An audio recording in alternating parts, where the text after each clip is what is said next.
श्रीनाथ जी मंदिर के संबंध में झूठे और भ्रामक प्रचार से श्रीजी प्रभु के ब्रजवासी सेवक वर्ग में आक्रोश। जिला कलेक्टर अरुण कुमार हसीजा को सौंपा ज्ञापन। मंदिर की 352 वर्षीय सेवा परंपरा और नवाचारों पर जोर।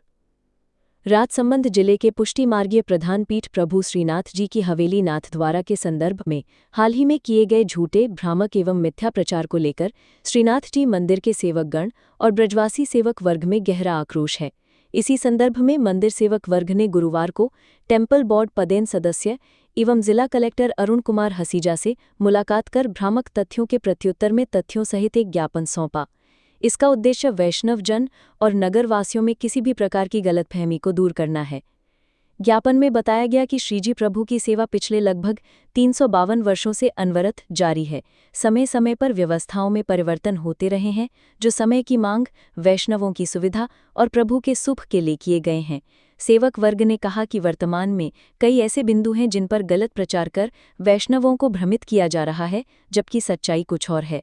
ज्ञापन में स्पष्ट किया गया कि तिलक्कायत राकेश महाराज की आज्ञा और युवाचार्य विशाल बाबा की प्रेरणा से प्रभु की सेवा में निरंतर नवाचार हो रहे हैं, ताकि सर्वोत्तम वस्तुएं प्रभु को अर्पित की जा सकें। वैष्णव जनों की सुविधाएं, चाहे वो दर्शन की हों या निवास की, तथा प्रभु की संपदा की सुरक्षा, संरक्षण और विकास, सभी बातों को ध्यान में रखते हुए तिलकायत जी द्वारा न केवल मंदिर बल्कि संपूर्ण नगर के विकास, शिक्षा, कला, संस्कृति आदि के लिए भी प्रयास किए जा रहे हैं। इस दौरान सलाहकार भारत भूषण व्यास, श्री कृष्ण भंडार के अधिकारी सुधाकर उपाध्याय, तिलकायत सचिव लीलाधर पुरोहित, सहायक अधिकारी अनिल सनाघ्य, सहायक समाधानी उमंग मेहता, जमादार हर्ष सनाढ़, भितरियां सिद्धार्थ सांचीहर, पराग सांचीहर, सेवादार वेदांत गुर्जर, अर्पित गुर्जर, मयंक सनाढ़, मोहित सनाढ़, मयंक सनाढ़ सहित ब्रिजवासी सेवक मौजूद थे। इस दौरान कलेक्टर हसीजा को प्रसाद प्रदान किया तथा एकलई प्रदान कर स्वागत किया। ज्ञापन में आर्थिक व्यवस्था, दान और विकास कार्यों पर भी दिया स्पष्टीकरण। सेवादारों ने इस बात पर चिंता व्यक्त की कि बिना द्रव्य धन के कोई भी कार्य या प्रभु की सेवा संभव नहीं है। प्रभु की सेवा में वैष्णवों का प्रमुख योगदान होता है, जो मनोरथ कराकर सेवा अर्पित करते हैं। दर्शन व्यवस्था के तहत तिलक्कायत की आज्ञा से एक भेंट राशि की रसीद प्राप्त कर सुगमता से दर्शन का लाभ मिल रहा है, जिसकी वैष्णव सराहना करते हैं।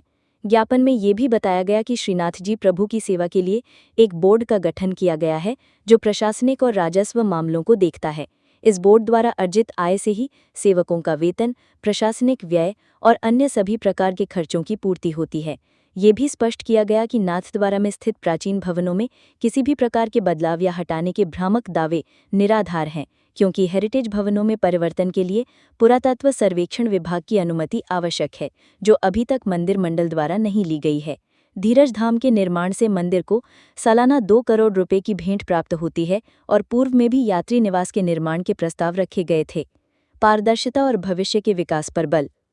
1959 में श्रीनाथ जी मंदिर मंडल का गठन का उद्देश्य मंदिर की धार्मिक परंपराओं को अक्षुण्ण रखना तथा मंदिर की संपत्ति दान और प्रशासन का संचालन पारदर्शी और उत्तरदायी तरीके से करना है।